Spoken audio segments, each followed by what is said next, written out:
Rossin Outdoors with another little quick tidbit for all you trout fishermen out there. If you're fly fishing and after the cold stream torpedoes, German brown trout, rainbow trout, brook trout, anyhow. So you show up to a stream, maybe it's midday, maybe you didn't get up out of bed on time, and you're going, what do I use? What are the fish biting on? Well, come along with us on a real quick video to show you how to tell what's going on in your stream and what flies to tie on to match the hatch. All right, so if you look down in the water down here, you see all them rocks?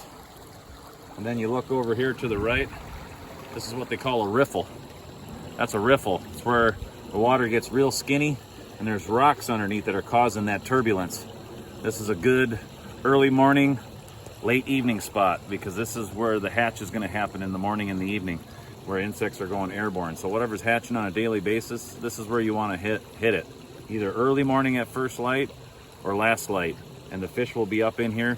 The water's so skinny so they don't get a chance to inspect your fly, so they're more aggressive and they have a tendency to crash stuff. So you're going to use flies like, you know, yellow humpies and red humpies, and then irresistibles, anything made out of bucktail hair that floats high in the water because it's hollow and it has a large presentation, or a hopper pattern, which this year there's a lot of grasshoppers and locusts. So, but that's going to be a windy day application because those are getting blown in the water.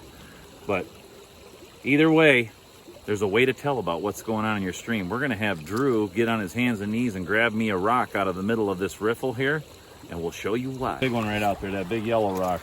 That's a big flat one. That'll have all kinds of clues on the bottom of it. Pick it up before it all falls off. There we go. Okay, so look, let's have us a look-see here. Number one, this is a fossil. You can see all these branches fossilized in here. That's cool, kind of a side note there. But if you look at some of these critters here, like this one right here, I don't know if you can see that, but if you touch that guy right there, well, that's a skeleton of one. That one's dead. Let's look around on this rock here. This one is kind of naked. Drew, you picked a naked rock. So let's see here. Oh, right there. Look at there. See that? Here's an indicator. That there looks like some type of dun, maybe. Nymph, in the nymph stage. You see them there crawling around? This is trout food. When these get disturbed from the bottom, that's what the trout are feeding on. So you can pick a nymph that closely resembles that, because this guy's at full maturity. You see how big he is? He's full length. He has all his legs and all that stuff. So you would want to pick a nymph that closely resembles this, a beadhead nymph of some sort. Pheasant tail nymph possibly, but make sure it's about that same length and color. And that's how we match for nymphs, and also an indicator of what's going to be hatching in here in the evening, so we know what dry fly to use. Okay? So these are our indicators. Let's try another one. All right, so we're looking on the bottom here, and sometimes you'll just see remnants of what was there, of hatches gone by, like this stuff. These are old carcasses. Well, here's another guy right here. See the little teeny tiny one? See him curled up there? Look at that right there. Another one. These are all indicators. So you get an idea in relation to my fingernail there, how small your nymphs can be to present to trout to take them. And if they're not used to seeing it, a lot of times they're going to reject what you present to them. So you want to get as close to what's in here. Here's another one right in here. You see him wiggling around in there. He's trying to, here, look at this guy right here. See, there's more of these type nymphs in there, and they're all the same. See that little tail on the end of them that's wiggling around there? He's got a black head on him, but he's got that little tiny wispy tail on the end there. A beadhead pheasant tail nymph in olive green would be an exact match for this larva right here. And you present that in these riffles here on the outside edges of the seam. You see where the fast water is and where there's a little eddy where it's swirling over there?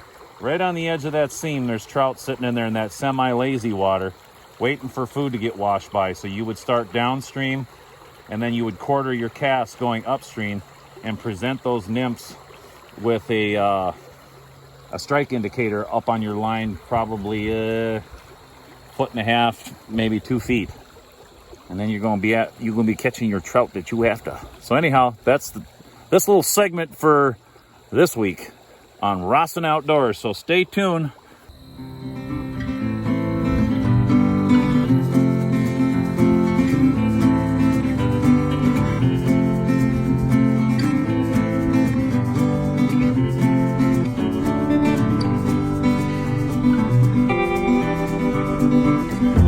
All right, well, that's a wrap of a very simple rendition of how to tell what's going on in your stream to match the hatch. This is Rossin Outdoors. We got old Sprig here, and my son Drew, and we'll see you next time on another outdoor adventure.